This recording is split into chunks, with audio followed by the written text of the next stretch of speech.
My mic sounds nice. Check one. I said my microphone sounds nice when it is on. Check two. Welcome all you streamers back to another episode of Beyond the Rim, hashtag BTR. And I am your host, the Dudster, Nestor Dudley. And this podcast is on location for the second time for this series, which is Black superheroes or African American superheroes. And I am once again been invited into the home of Alan Vickers, who is the manager of New England Comics in Malden, Massachusetts. Malden is 5.5 miles north of the city of Boston. Alan, say hello to the streamers out there. Hello, streamers. Thank you for having me, Nestor. Appreciate it. Thank you again for allowing me to come into your home. And this is the second in the series of Black superheroes in the comic books, as I said at the top. And my goal, Alan, is to do these podcasts more than once every other year. I'm looking forward to our biannual event.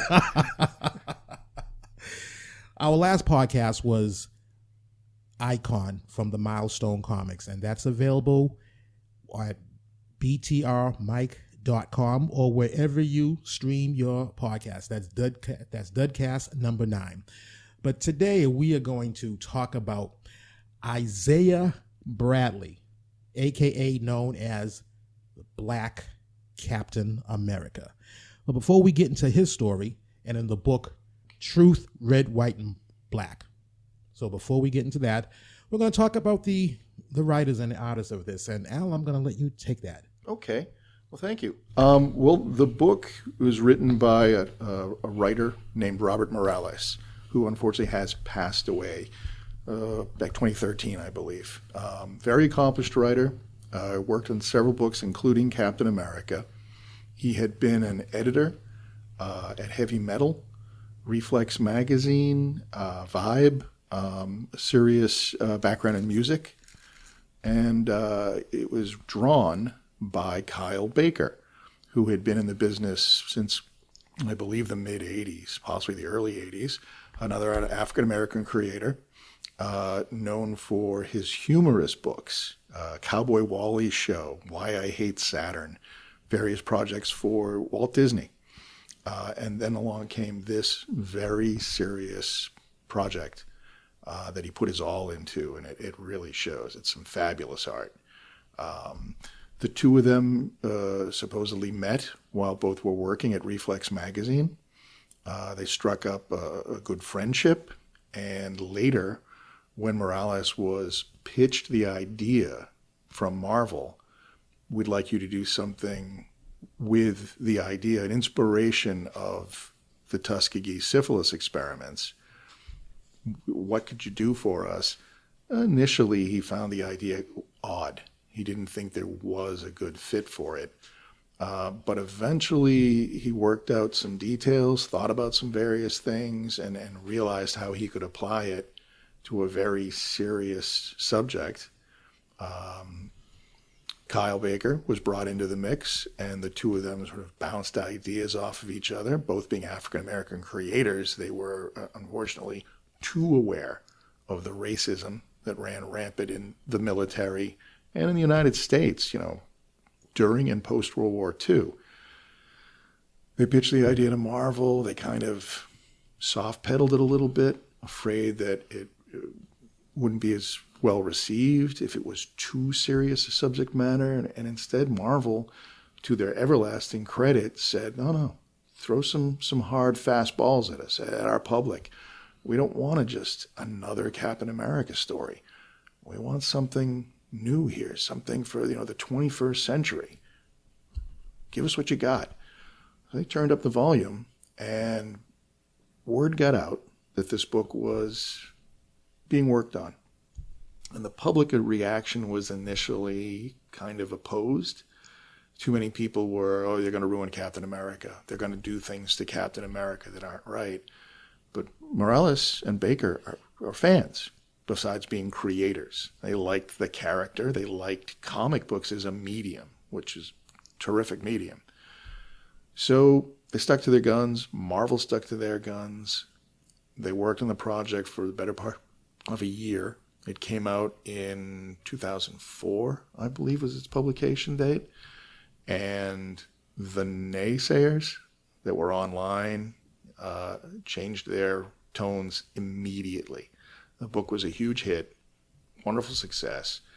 And even people that had denounced it, let's say, as, oh, this is going to be some sort of a show, were suddenly apologetic. And that's unlike your comic book reader is almost the first one to pipe up with, this is wrong, but almost never to change their mind and then apologize and say, I was wrong. The book changed, the way people looked at the African American experience in the military. Suddenly it became, with the Tuskegee syphilis experiments only coming to light in the early 70s through a whistleblower and not really being properly investigated until well into the 90s. And a lot of people out there were ignorant of that story, of that situation. And suddenly that opened up education, if you will. It was suddenly there was something to be taught that was being ignored in schools. They were getting out of a comic book. And it did wonderful things for the medium of the comic book. It showed that there are comic books for kids. There's the Batman cartoon. And then there are comic books for adults, just like there are movies and there are books and radio and music. This was reaching a wider audience. And I think Morales and Baker, it's a feather in their caps. Their names, they're talented men, but this is the project that's always going to be associated. I think if you were to look them up on Wikipedia, it would probably say, born in and wrote this, born in and drew this. It's a monumental point in comic book history and American history. And for the streamers who are not familiar with the Tuskegee syphilis study, we're just going to synopsize that. The Tuskegee study of untreated syphilis in the Negro male. That was the complete name of that study. It was shortened to the Tuskegee syphilis study. And the purpose of this study was to observe the natural history of untreated syphilis. Although the African-American men who participated in this study were told they were receiving free health care from the federal government, they were not. As an incentive for participation in the study, these men were promised free medical care, but were deceived by the public health service, who never informed subject of their diagnosis, the diagnosed placebos, ineffective methods, and diagnosed procedures as a treatment. The men were initially told that the study was only going to last 6 months, but it was extended to 40 years. You heard me right, 40 years. After funding for the treatment was lost, the study was continued without informing the men that they were never treated. None of the affected men was treated with penicillin, despite the fact that by 1947, the antibiotic was widely available and it had become a standard treatment for syphilis. The study continued under numerous public health service supervisors until 1972, which is Allen's point, when it was leaked to the press that the termination in November 16th of that year, again 1972, the study caused the death of 128 participants, either directly from syphilis or from related complications. The 40-year-old Tuskegee study was a major violation of ethical standards. So for the streamers out there that did not know or were not familiar with the Tuskegee syphilis study, just wanted to give very little background history about that, Alan. Yeah, that's a low point in our history. Terrible behavior. Our government is there to help us, to take care of us. And they abused their authority and their power in that situation. And it's to no real end. Nothing came out of it. As you said, by 47, they knew that penicillin was this remarkable wonder drug. They weren't given it. They knew that this, initially, if I remember correctly, the study was started against African Americans because it was believed that they were more likely to catch syphilis and that they had a harder time fighting off the effects of it. So we'll experiment on them. Well, how does that, but a control group of the same type of person. That doesn't work. And these people had families. They had wives that caught it. They had children that were born congenitally with syphilis for no other reason than a group of really not good men believed these were expendable people. Terrible situation. It's something that weighed on Robert Morales when he was conscious, very aware of it, and very conscious of it when he wrote Truth. It is the linchpin that the story runs on. Terrible. Very much terrible. Very much terrible. So now getting into the story of Isaiah Bradley, the Black Captain America, and as you said before, this was not to rewrite Marvel history. There was Captain America. We all know the story of Steve Rogers. He became Captain America, and we all know that story. We all salute the good captain to this day. But this story actually focuses around three characters. It focuses around Isaiah Bradley, Maurice Canfield, and Sergeant Lucas Evans.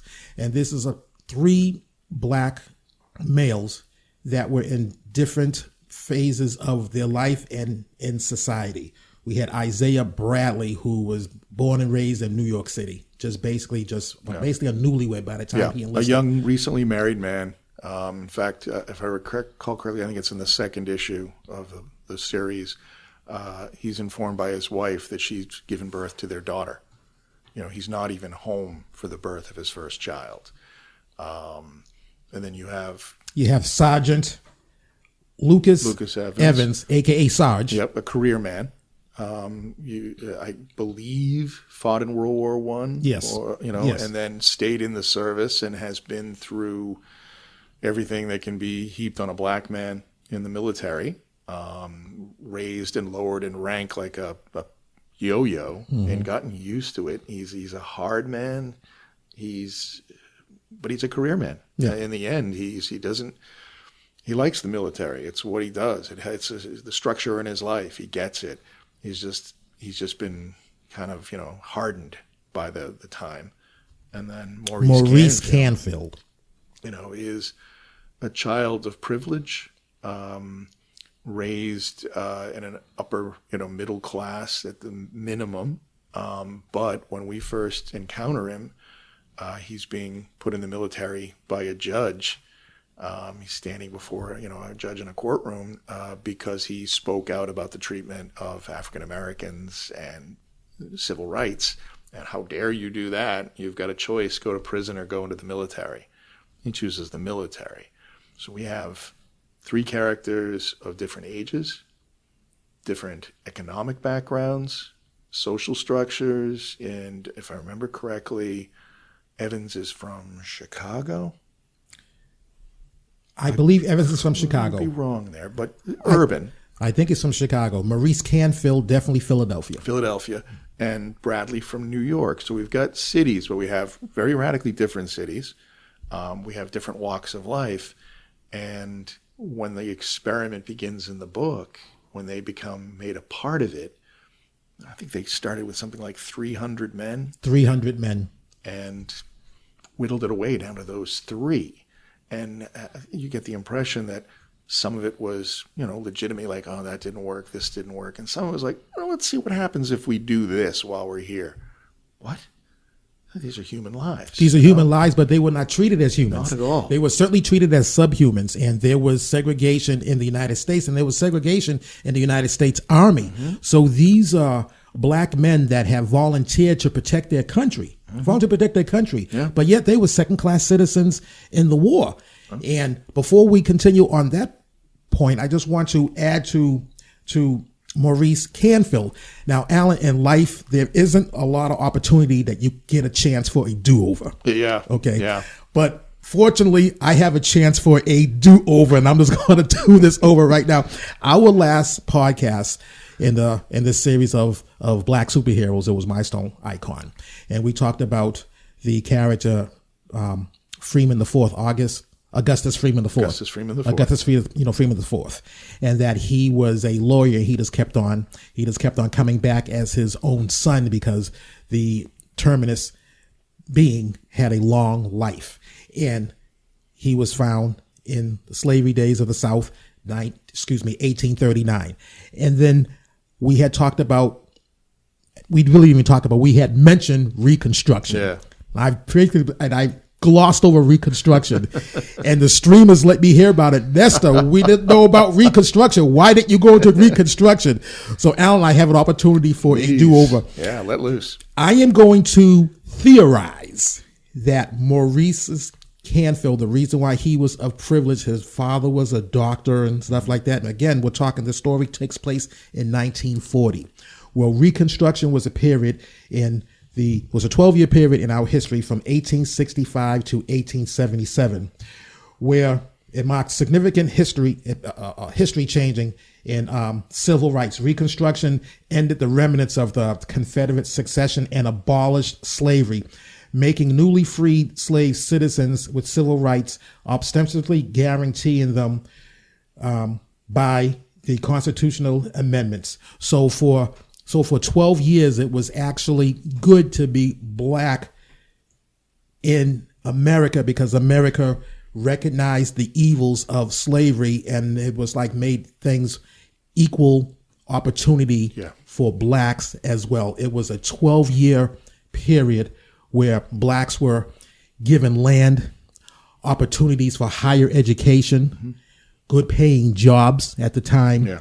So it was really America living up to the promises of all men are created equal. So I'm going to theorize that during that period of time, Maurice Canfield's maybe grandfather or father took advantage of that period of time and was able to get the education, go to good schools, and become a doctor. Yep. So that's my theorized. It stands to reason. Right. I mean, it's an excellent point. It's a great way of explaining Maurice himself grew up with these privileges. So, and he's not a bad person because of it when we're introduced to him. But there's a distance between him and Isaiah. Isaiah grows up on the streets of New York. For him, a day out is, going to the World's Fair. And I think we have enough money to have lunch today. Stuff like that. I mean, he was a struggling young man, newly married. Whereas, Canfield, it's just, you wake up and you have things. Yes. And it would make sense, he would have to be of the generation removed. The father may have struggled. As you say, maybe it was a grandfather. But the fact that Maurice was able to become his father was able to become a doctor, you almost want to say, there's got to be another generation probably removed that had to struggle, that had to go all through this. And the father may have grown up seeing that and said, my son is not going to struggle. Right. I'm going to do what I can for my son. I'm jumping ahead a little bit here maybe, but in the story, when the experimented on individuals are listed as dead, killed in action, Maurice's father can't deal with that grief. To a degree where he both murders his wife and kills himself, which says to you he put a lot into his son. His identity was tied up in the continued life and success of his son. So that says to me he wasn't privileged himself all the time. He did all these things so that his son wouldn't have to. I'm going to make a world, however small and insulated it might be, so that my son doesn't go through what I went through at some point. It's such a dark moment, a very truly sad moment in the story. And later when Maurice finds out about it, Kyle Baker did an exceptional, job of portraying this trauma on Maurice's face. Rough moment in the book. He did. As you mentioned earlier, Alan, it was experimented on 300 African-American males. But we didn't actually really talk about what the experiment was. The experiment was trying to recreate the super soldier serum. Create for the first time. This predates what Dr. Reinstein, great name, would eventually perfect with Steve Rogers. The experiment we know from the comics and, of course, the film of a few years ago. These are the men that were like, well, we don't know if this is going to work, so we're not going to risk white people. Right. We're going to white men. We can risk right. black men. Mm-hmm. You know, and at that point, the scientist was still trying to work out what would work and what wouldn't. There's a horrifying scene in the book where they need blood to run experiments to make the serum from. And the general or major, I forget his rank now, in charge of the project is calling Washington and asking them to send more colored blood. And while he's on there, you know, I need this. This is important for what we're doing. The professor says to him, you know, blood's blood. We can do it with anything. Just get blood. No, I don't believe that for an instant. And one of the assistants, if you will, in the military, no, black blood is different. I get that stuff. We don't want to waste good blood. Right. And you sit there going, and men of science having this conversation. Yes. And you just, wow, it's really how some people felt once time and probably still do today. Hopefully they're hiding under rocks somewhere and I won't run into them. But my God, you know, you read these things and it's you know, it's not the gunfights and the battles and the Nazis lobbing bombs. It's when you read about men in authority having these ideas. And I'm truly horrified when I read that book. That's when I just, I shudder. Right. It's terrible. Right. I'm using that word too much. Terrible.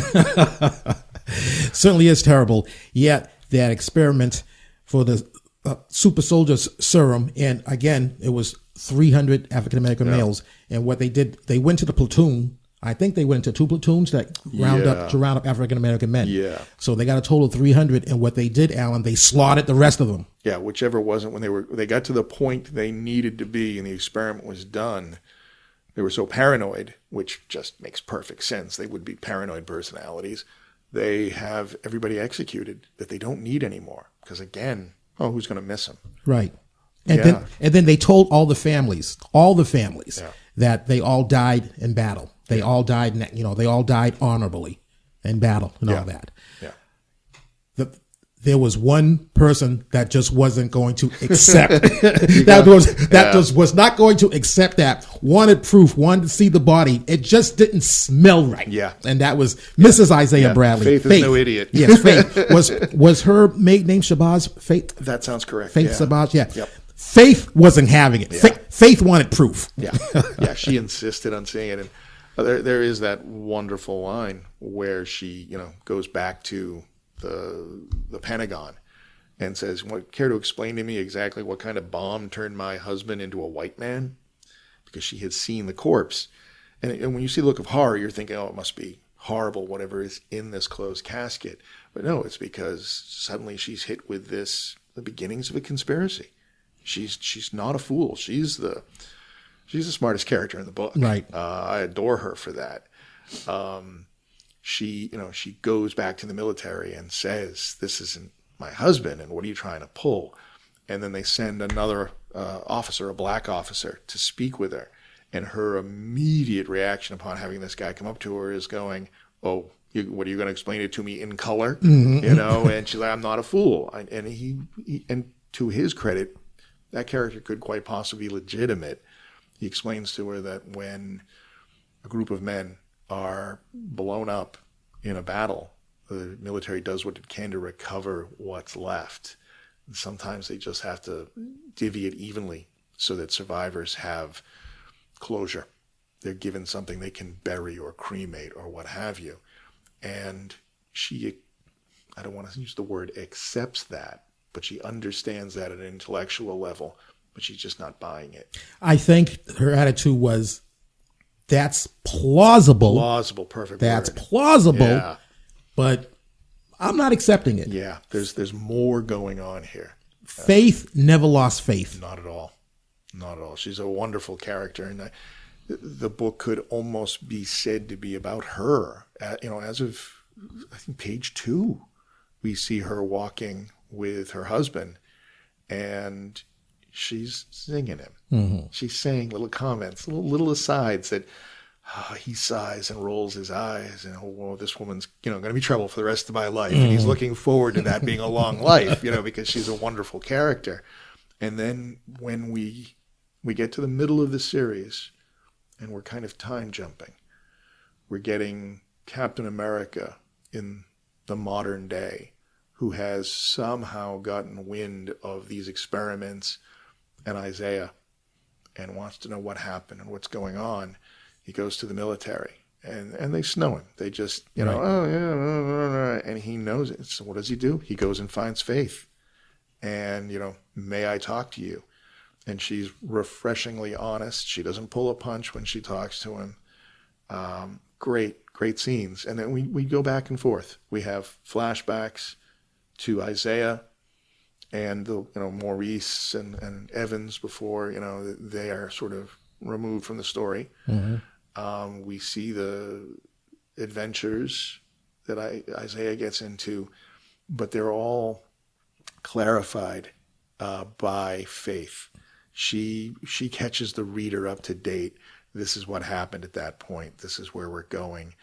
And says a few things to Steve Rogers that he's got to think about. For instance, she mentions that in the experiments, the early days of them, they caused her husband to be sterile. Right. They had their daughter before he joined the military, and they weren't going to have any more children. And she says, the early days of that experiment caused sterility, and you just get a look on Captain America's face for a second like, I didn't know that. Right. And do I have to think about that? Lots of stuff. And it's her. She is, as the reader, she's our source of information. She leads us through the rest of the story.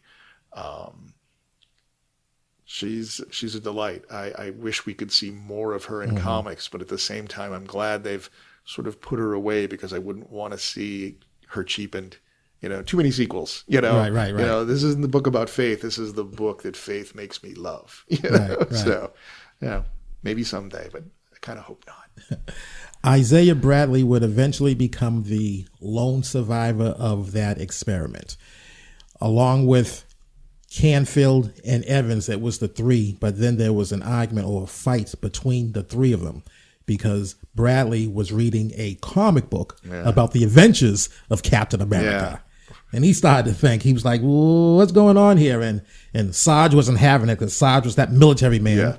And Maurice Canfield, who basically lost it when he found out about his parents. Yeah. So a fight ensued. Two of them did not survive. Isaiah survived, and he was the lone one. So he went on a lone suicide mission. Yeah. Yeah, into Berlin. Was it directly into Berlin? I think it was directly. Enemy lines, let's say.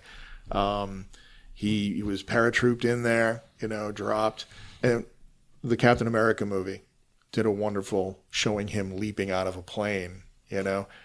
We saw Isaiah do it first. Mm-hmm. There's so many images that have been popularized in the film that we saw Isaiah do first in this book 5 years before the movie was released. And I think it's wonderful that I sit there and I watch the film and I go, oh yeah, I remember when Isaiah jumped out of the plane. Oh, there's the original shield. Mm-hmm. He doesn't even have Captain America's round shield. He's got the shield-shaped shield. He got the shield shape, and the shield, along with a tattoo on one of his arms, had the double V. Yeah. V for victory over the Axis. Yeah. And also V for victory at home for racial injustice. Yeah. Yeah. Nice touch. And it shows. Well, I'm about to attribute this to Morales, but who knows? Maybe it wasn't in his script. Quite possibly Kyle Baker may have said, I'm going to do this, drew it in there, and Morales may have said, well, what's that? Oh, well, I read about this thing. Oh, well, I'm glad you did. Who knows which way that went? It's a wonderful touch. It's the nice thing about the book. We get Isaiah in Captain America's costume. He steals it. He steals the costume to go on this mission. Yeah. To go on this suicide mission not coming back. And that's what's so great about it is he understands the importance of the costume. He's the living flag. He's going to go there, and he's going to be remembered. And he knows that the effect that will have on troops rallying, on kids at home, and and black children. Mm-hmm. Did you see what the Black Captain America did? One of the things Marvel, I think, very smartly did, the idea that there are comic books in the Marvel universe, right?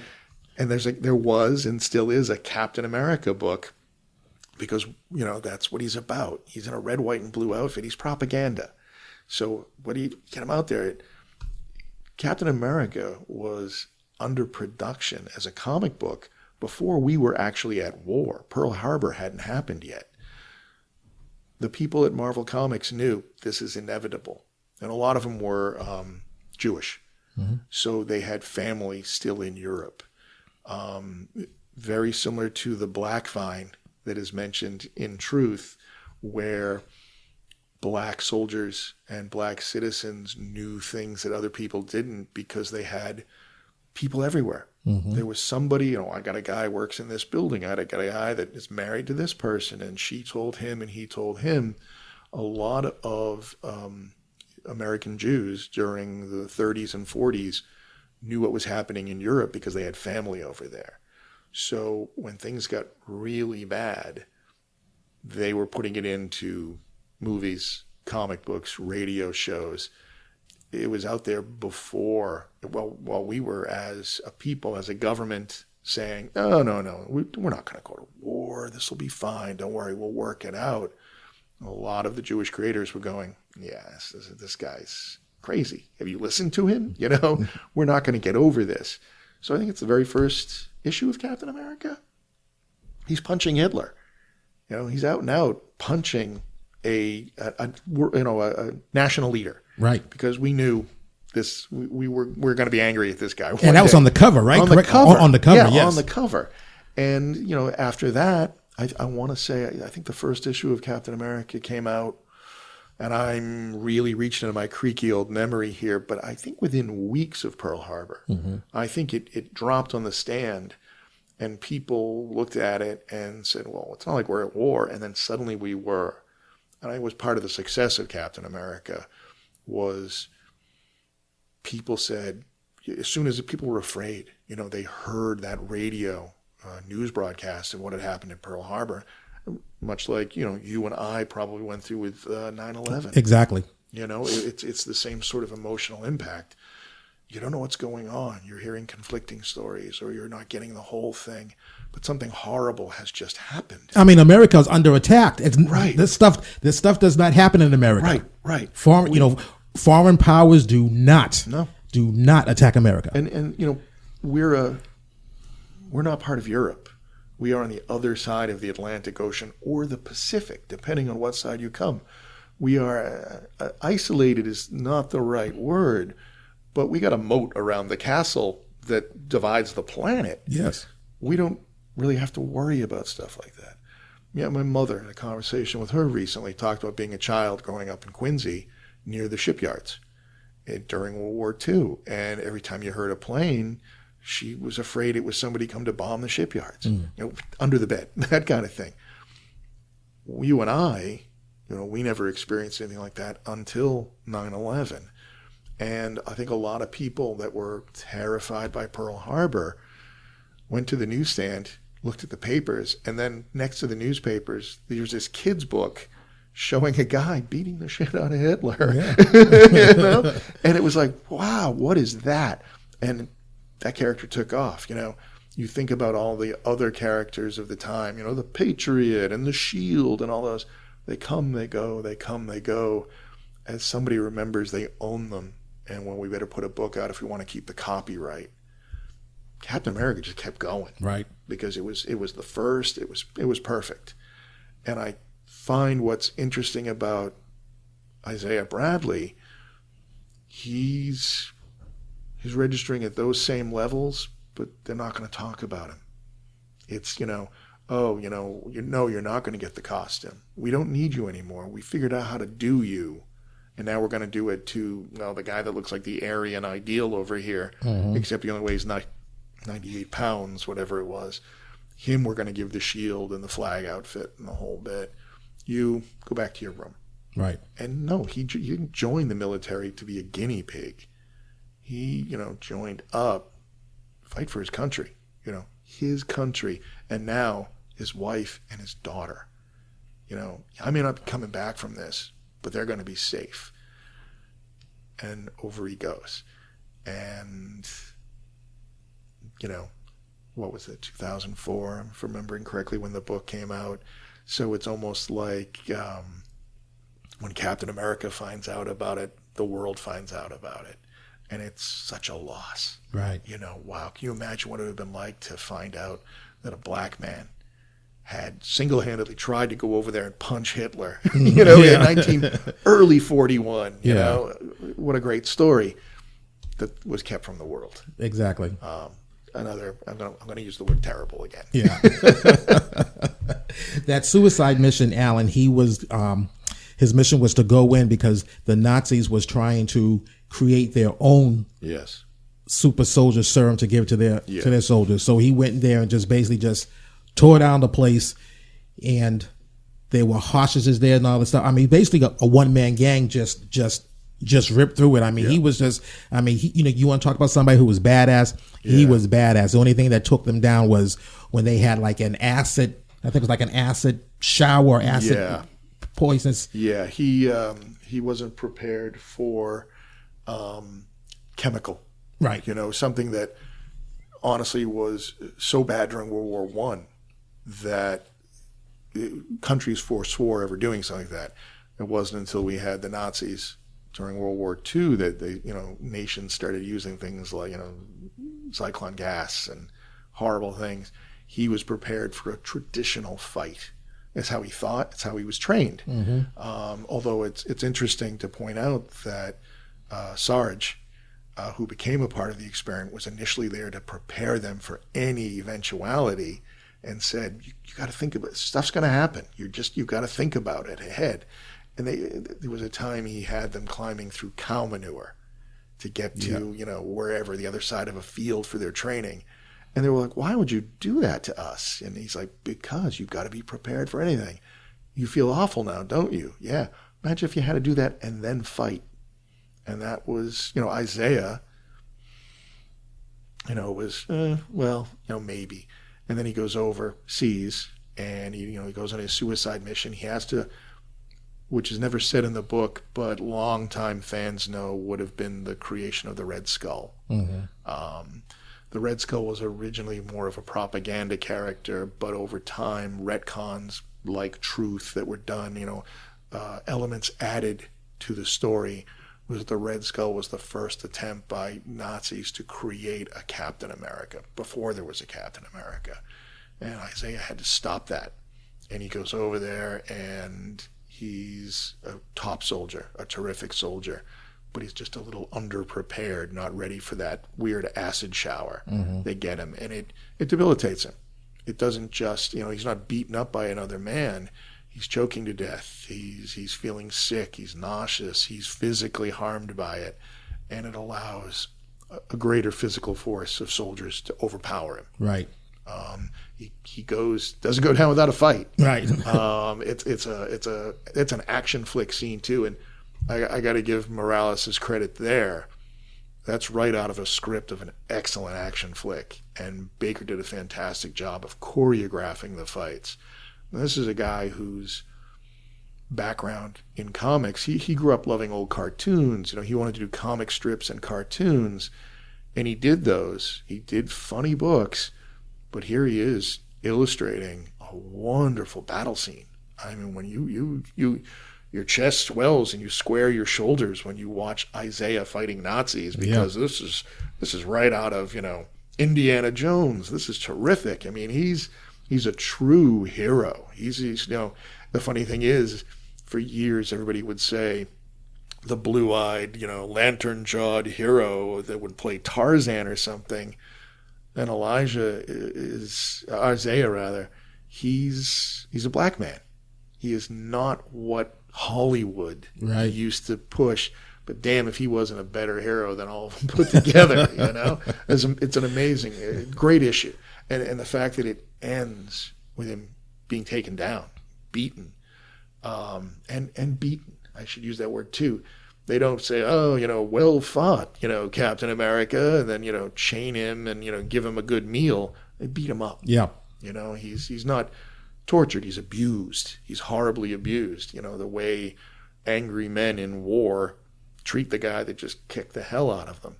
And you end the issue on that note where they've got him, and you're like, oh my God, I got to come back next issue. Right. It's one of the nice things about serialized comics that you don't really get so much anymore because we read them so much as graphic novels, collections. Catching you at the end of an issue, so you gotta come back. Oh, I can't wait a month. Are you kidding me? You know, but we do because we gotta know. And that's when the book's put out on time. Yeah, no, don't even.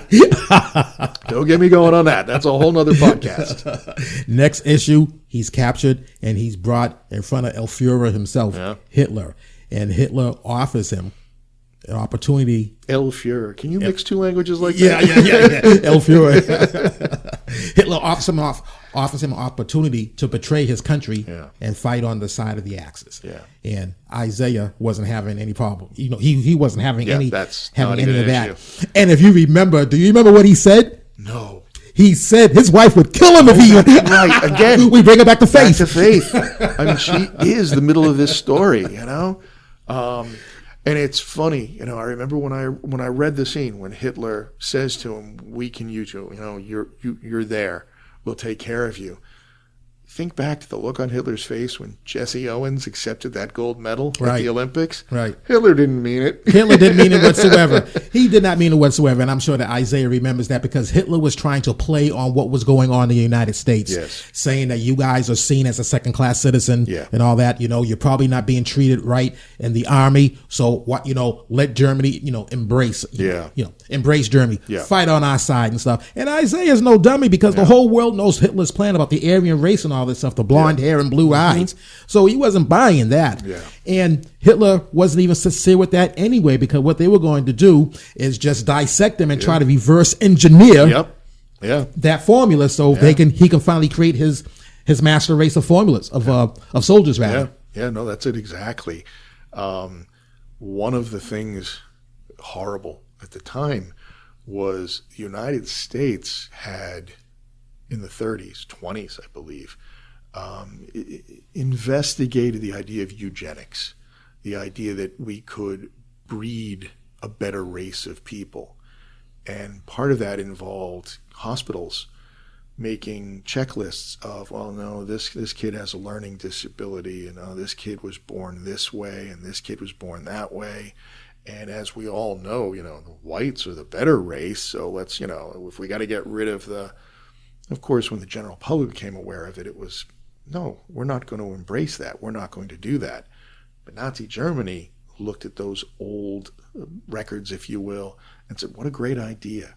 So Isaiah would have grown up in a time when people were talking about perfecting the species. He would have, you know, if he was fighting in the 40s, he was born in the 20s. He would have lived through all that stuff. And he's not a dope. You know, his faith might be the brains, but he's not a dope. And it's, you know, to his credit that there's no moment of, you know, will I do this? Won't I do this? You know, his wonderful statement. Yeah, no, faith will kill me. Yeah. Okay, sorry, dude. It's just not going to happen. So Isaiah was eventually rescued by freedom fighters and stuff and returned to America. And what happens when he returns to America, we're going to find out on the other side of this break, other side of this PSA. So Nestor Dudley, Alan Vickers, talking about Isaiah Bradley, a.k.a. the Black Captain America. We will be right back after the break.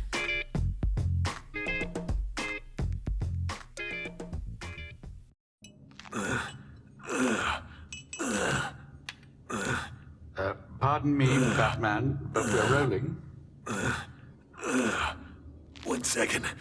999. 1,000. Sorry, had to get my swole on. Camera ready, you know? Okay, so I hear you need my help.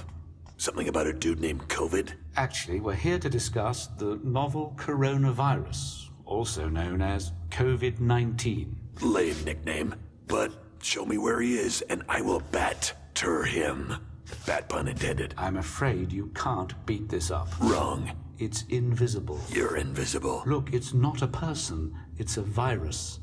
Viruses are tiny particles that infect living hosts to reproduce. Gross. There are millions of different viruses with all kinds of shapes and sizes. The name coronavirus refers to its shape, which, when magnified, looks kind of like a crown. Not really. COVID-19 can cause flu-like symptoms and possibly lead to some very serious conditions. Hey, not to be a buzzkill, but this is all kind of scary. Not for me, of course, but for the kids. It's perfectly normal to feel scared or anxious, so if you're feeling this way, speak to a trusted adult, like a mother or father. Yeah, I'm an orphan, so... Any trusted adult will do. Most healthy people, especially children, show very mild symptoms, but it can be much more serious for those with other health issues, so stopping the spread is especially important for them. And remember, while we can't beat it up, if we work together... I work alone. If we work together, we can beat this. I got this. Look, you guys can be superheroes by simply listening to health experts and helping stop the spread of the virus, which is far less difficult than my job, fighting crime, but still super important. Remember the things that we can all do to help get us through this time safely. Wash your hands, maintain good social distancing, and watch Lego Batman on repeat. How's that? Oh, exactly what I should have expected. I win again.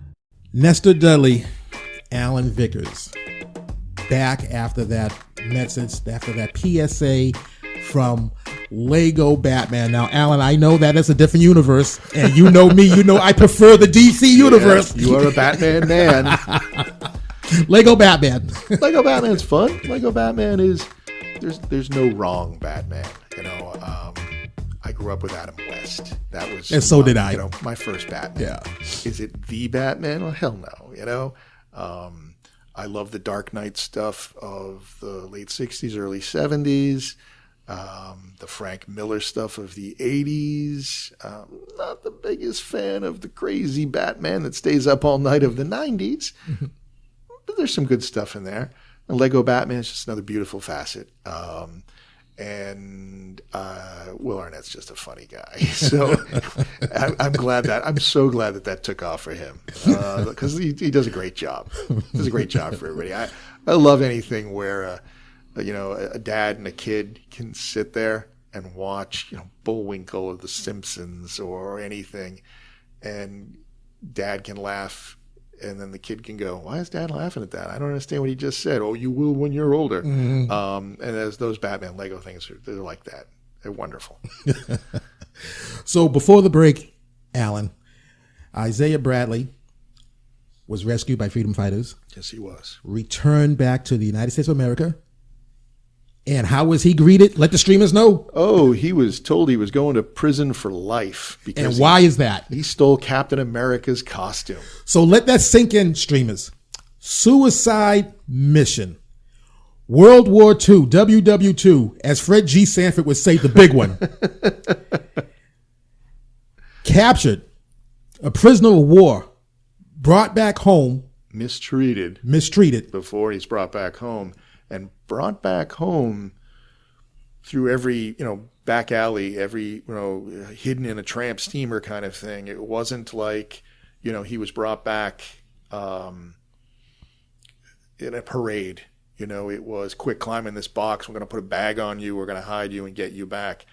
His rescue was just as rough as his incarceration. And then to be, greeted with, you stole some clothing.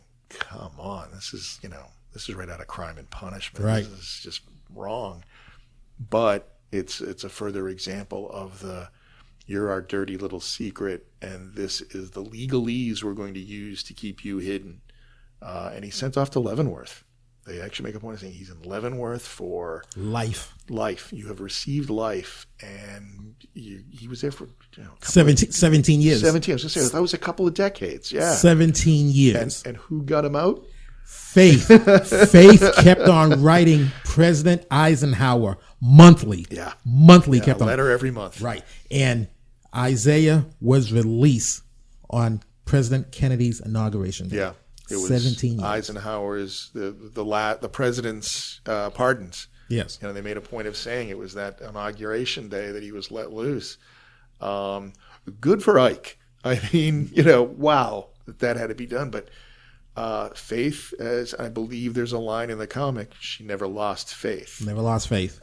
She kept doing it. And I love when she's telling Captain America about it, and her grandkids are playing in the other room, and her daughter is, checking on Dad.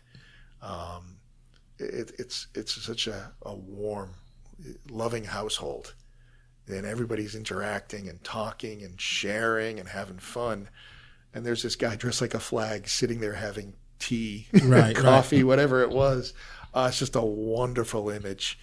And as Faith explains, we finally got, Isaiah back, but the experiments took their toll. Now, there's something here. This will be the nerd in me. The whole reason you have me here today. In the original Captain America appearances, they show him being injected with the formula, but they also show a lot of machinery. And as we would get later in the comic books, usually early 70s stories, and what they followed up with and kept as part of the film, the super soldier serum is a two-part thing. There's the serum, and then there's being exposed to a radiation or something called a Vita ray. And with people having tried to duplicate the professor's work, they could sometimes, recreate the serum, but nobody knew how the Vita rays worked. And without the Vita rays, the serum never quite works right, which is why we had some other bad Captain Americas show up in the 50s and the 60s.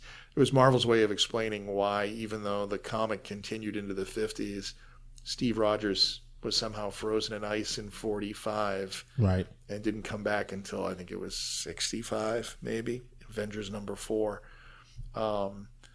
With Isaiah, you had the double issues that, one, the serum was even more experimental. Two, he suffered some truly physical abuse at the hands of the Nazis. And three, the unspoken thing is that at no point do you ever see the Vita ray introduced into his story. That's clearly something that the professor landed on between Isaiah and Steve Rogers. So Captain America, I love that this is, again, unspoken when he's hearing the backstory of why Isaiah is in bad shape.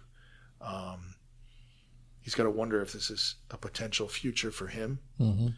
And I have read that apparently Robert Morales, when writing the story, was inspired, if it's the right word, by what had happened with Muhammad Ali. As he got older, he suffered a lot of brain damage in the ring. I mean, we I'm so pretty, and his record is so amazing. The man took some hits, and he walked them off. Part of his legend was he never let you see him wince or cry, an amazing athlete. Same with Isaiah. Here's this guy that did all these things, but he took some hits, he took some damage that we'll never know, because it's not important to the story. It's more important to the mood of the story. We know this happened, but Captain America has to wonder, is it because of what happened to him? Or am I one day I'm gonna slow down, and find that tremor in my hand. Faith even says that Isaiah can't even really talk anymore. Right. Such a sad moment, but man, he can smile. When she brings Captain America in to see him, and Captain America presents him. He's recovered what's left of that original costume and says, "This is yours. Thank you, for your service." Captain America has just said, "Soldier, you did a damn good job, and we all owe you." And you get that wonderful smile on Isaiah's face. Because at the end of the day, Alan, that's what all the soldiers just wanted. They just wanted a thank you. Yeah. Thank you for you're your not far service. wrong. Yeah.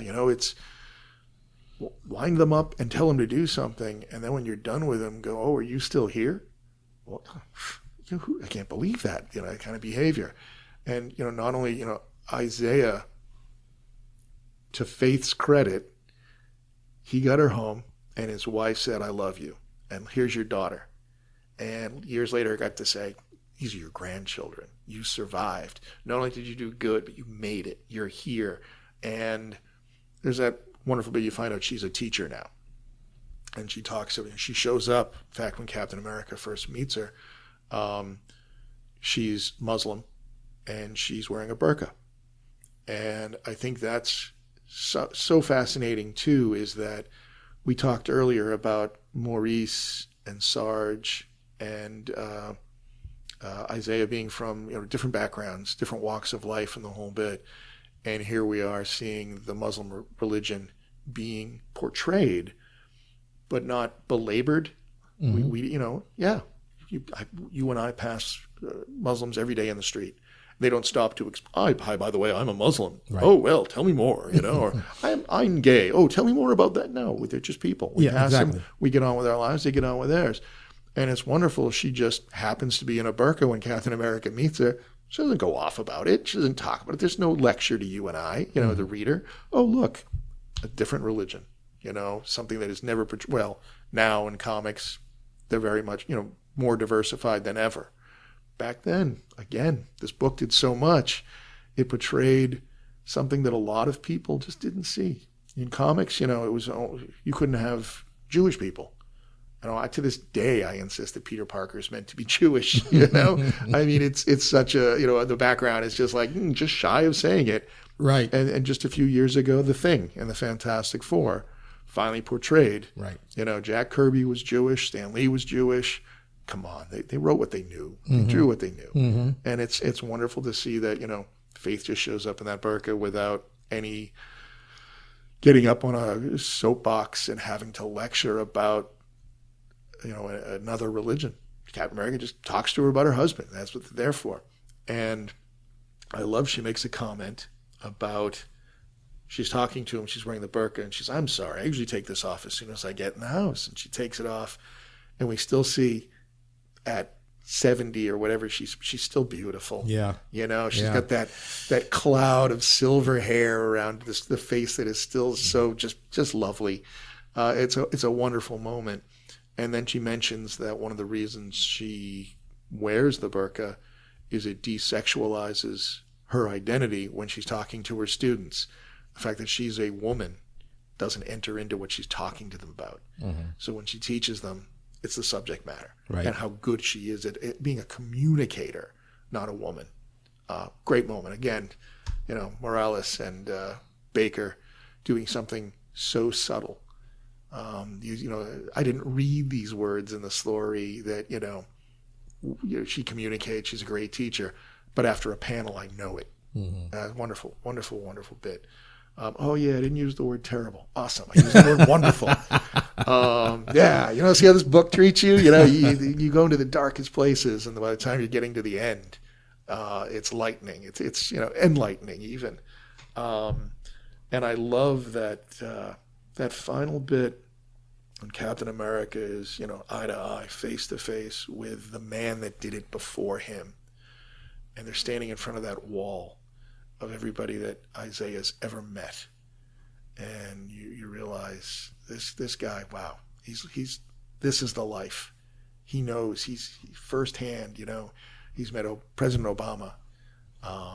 Muhammad Ali, Richard Pryor, Maya Angelou, Spike Lee. It was, it's just Flavor Flav. It was just all those wonderful pictures, including the creators of the book. Yes. There's one little photograph where you go, hey, that's Kyle Baker and Robert Morales. That's okay. Yes. And Stan Lee. Stan Lee shows up no matter where in the Marvel universe. Stan Lee, God rest his soul. He certainly has his cameos. You got that right. Yeah, good stuff. And it's, it's for such, as we said at the very beginning, shameful period in American history, about the syphilis study. The fact that recently, the Watchmen television show based on a comic had to explain to half of America about the Tulsa riots, the massacre, the amount of people that came up to me in the store. And that's not real, is it? Of course it's real. There's so many things that have been glossed over, sugar-coated, whatever. And this book brings all that kind of darkness, that shame to the surface. It doesn't leave you there. It doesn't leave you hanging, feeling bad. You get to the end and you go, wow, look what Isaiah Bradley accomplished. Right. And it's such an uplifted ending. And the thing is, with all the standing in front of the wall, all the famous people that he met, you had mentioned in the first half of this podcast about the Black Vine, about Black Vine and all that. So Isaiah was not known to the general public, but he was known to Black Vine. Yes. It was he was an urban myth. He was a legend. Yeah. There was a black Captain America. Yeah, word got out there, and people came looking for him. It's wonderful to imagine that. As you say, an urban myth. Somebody says, "Did you ever hear about?" Oh, that's not true. I met the guy. You got to introduce us, and his legend grew. I like the idea that that's why Steve Rogers didn't hear about him for so long. It took a while. Who knows? Maybe the Falcon, said to him one day, "You ever heard about him?" Right. Right. Oh, who's this? Well, Luke Cage, Power Man, certainly knew. Maybe. Yes. Yeah. And nice segue there, if I might, Nestor. The whole origin of Luke Cage, Power Man, back in the 70s, was an attempt for someone to recreate the super soldier serum, or in this case, he's going to be working from that Vita Ray end of things. Mm-hmm. And we got another fantastic character. Love Luke Cage. And I'm sure we will do Luke Cage in a future. I'll make a point of it, man. In a future podcast. I will dog you until we do that. One of my favorite books as a kid, and to this day, really. Well, the next podcast will not be in the Marvel universe. It might be in the DC universe because you know me, my universe is I prefer the DC. I know Marvel. I know there are others out there. So, but yes, we're gonna talk about as many of them as we possibly can. Yeah, we got some wonderful characters over at DC. We're seeing a resurgence of the Milestone line. An announcement that we might see some Icon and Static films, which would be fantastic. I would love to see an Icon film. I would just love to see an Icon film. They're talking about making Superman black, and I'm like, don't make Superman black. You got Icon. Yeah, you got Icon. You got Icon. Yeah, do Icon. Hardware. They're talking about that character being brought up. And currently on the shelves, we have a run that DC Comics did, what they're calling Future State, which is possible futures of the DC universe, including the son of longtime character Lucius Fox, an African-American, his son Jace being what they refer to as the next Batman. It's the title of the book. And apparently it did well enough that he's being introduced into regular continuity. Good. So, yeah. Good. So, there's going to be a lot of stuff for us to talk about. Good. To wrap up Isaiah Bradley, I do want to say that his legend was so much and so popular amongst the Black Vine that he was also invited to the wedding of the Black Panther and Storm. Yeah. Yeah. I forgot about that. That's a nice little touch. Yeah. The idea that and again, it's so much for I can't say enough good things about Robert Morales and Kyle Baker. These two men, it's a 7-issue series, which means it didn't run for a year, and it was intended to be 7. But we talk about it today, And the character was so well received, so well thought out, that it immediately became an instant addition to the Marvel Universe. He's at the wedding of the Black Panther. He's mentioned here, there. His grandson, Eli, that we talked about earlier, pre-show. And we're going to talk about Eli now. We're certainly going to mention Eli. Here we go. Eli is the founder of the group called the Young Avengers. They're all like legacy characters descended from, or in some backstory way related to, the actual Avengers. And Eli was filling the role of the Captain America character in the group, and calling himself Super Patriot, and showing up and eventually revealing himself to be Bradley's grandson. And he's a great character. And right now, I mean, it's rumor, but I'm going to throw it out there. Because of some recent events in the WandaVision television show, things that we know are going to be happening in the Captain Marvel upcoming movie. There's an upcoming Hawkeye television series. All these things that Marvel and Disney has planned, a lot of people think we're going to be seeing a Young Avengers project, in which case we could be seeing Eli. And if we see Eli, and it's going to be, he's the grandson of the original Black Captain America, people have to know that story. Yeah, absolutely. So absolutely. We could be seeing that. That could be a live action movie, a television series, and God, that would be a wonderful television show. Certainly, with its finite story, that's a fine 2-hour film right there. I'd rather see TV. That would be on longer. Yeah. But yeah, we could be getting the Young Avengers, and these characters would be getting their due, and I think it's a great thing. And again, like I say, such a short-lived project that made such a big contribution to the Marvel Comics books. It's permanent. It's not going anywhere. Right. That's the nicest thing about it is, it's in 10 years, it's not going to become what happened to da-da-da. We'll have a great grandson, or, Eli will, who knows, marry whoever, and it'll just be this dynastic story. I can't wait to see it. I can't wait to see that either. Well, Alan, the time has flown. We've gone over the hour, but that's okay. We were talking about the break. It was like, not all podcasts can be under an hour, just as long as that content is there. Yep. And it's solid. And I just enjoy doing this podcast because not only did we talk about the character, not only did we talk about the story, we got to give some historical facts, what happened in this country in terms of the Tuskegee syphilis study. And I got to do that do-over. There you go. Do-over. Yeah. You got your second shot. Nice. Of the Reconstruction Era. Yeah. No, I if I make a comment here, just I love the medium of the comic book. I think it is as strong a medium, and I'm going to keep using that word, as film, as television, as the theater, as the novel. It can do things, It's a visual medium, and it's the written word, and it can be written for any age group, and it can be informative, and it can simply be just electrifyingly, action-oriented. One thing, two little stories really quick here. Well, it doesn't have to be quick. We've gone over the hour, so that's, Yeah, and you know me, I love a good story. Hell So. of time. I was saying that when I was a kid, I couldn't tell you where I heard the word laser for the first time. It could have been anywhere. But the first time I ever found out what it meant was in a comic book. And it was because a writer chose not to write down to me, to his audience. He, what is it? Light amplification through stimulated emission of radiation. And that made me look and see, what do all those words mean when you put them together? Mm-hmm.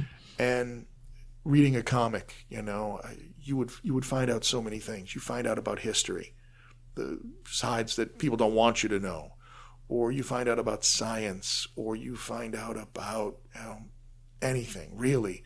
It's a great medium because it's written down, and you don't have to say, what did he just say? You go back and you look it up again.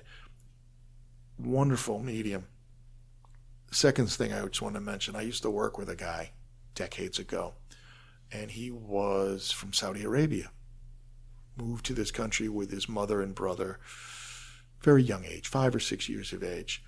And his mother gave him comic books, and he read those, and it's what allowed him to keep up in school when he was learning English, because he had a visual image to what are they talking about? Wow.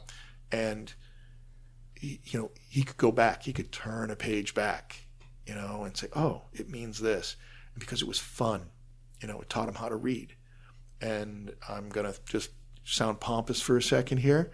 There's a wonderful quote from Oliver Wendell Holmes that reading is to the mind what exercise is to the body. And it's very true. It is. And in this day and age where we've got social media and we're glued to our big TVs and we're streaming this and that, they keep saying print is dead. It's not dead.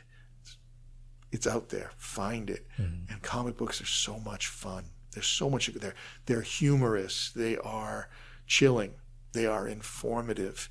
And I think that Truth, Red, White, and Black is a perfect example of all of that. You're laughing one minute, you're shocked the next, you're excited the next. Faith, you fall in love with her. It's a wonderful book. Unfortunately, I believe it's out of print right now. So if anybody listening gets an opportunity, you've read it already, you own it, you come across a copy somewhere, pick it up, pass it on to somebody else, and don't be afraid to write to Marvel Comics and say, why isn't this in print? Shame them into putting it back out there, because it's that good. It really deserves to be out there. And maybe I'm wrong, but I don't think I am. I think it's a hard thing to find right now, partly because nobody's talking about it, and they need to. We're at a perfect time right now in our nation's history. Mm-hmm. It's not just a nice entertaining piece; it's a nice historical text piece. It should be out there. So, call, write, email, nudge the hell out of them. Make sure this thing's back in print. Well, Alan, thank you very much. We're going to wrap this up once again. I appreciate you inviting me into your home to do this podcast. And I'm looking forward to our next podcast, which is going to be sooner than 2 years from now. I like the sound of that. Let's go a few months from now. Yeah, we go. Yep. A few months from now. Yeah. So once again, I want to thank Alan Vickers, who is the manager of New England Comics, which is in Malden, Massachusetts on Pleasant Street. Malden is 5.5 miles north of the city of Boston. Beyond the Rim is available on Apple Podcasts. Beyond the Rim is available on Spotify. Beyond the Rim is available on Google Podcasts.